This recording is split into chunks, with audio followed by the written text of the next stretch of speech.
Huawei has enough inventory to weather US blacklist for months. Analyst.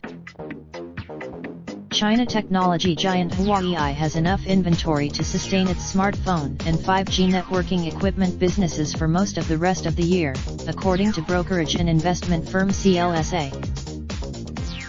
Amid elevated US-China trade tensions, Washington last week that curbs its ability to do business with American firms.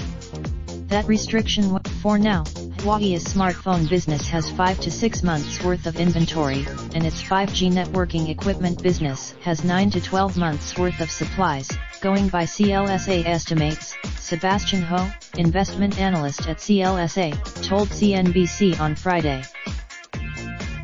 4.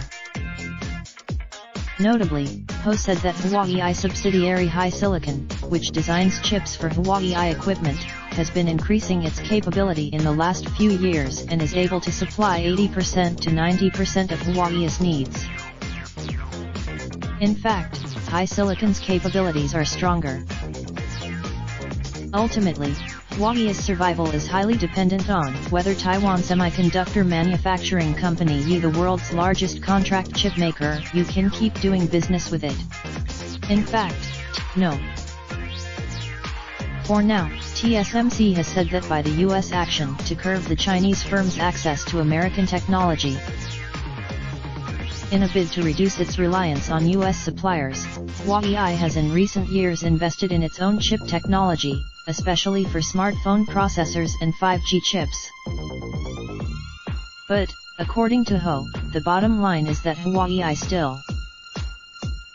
He explained in the CLSA report that TSMC uses American equipment and intellectual property to manufacture customer chips, and then re-exports those technologies.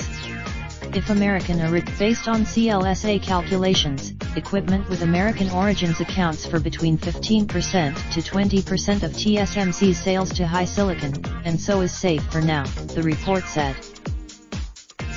But raindrop, drop top smoking, no cooking the hot pot. Fucking on your bitch, yeah, that. Looking up, open the park pot.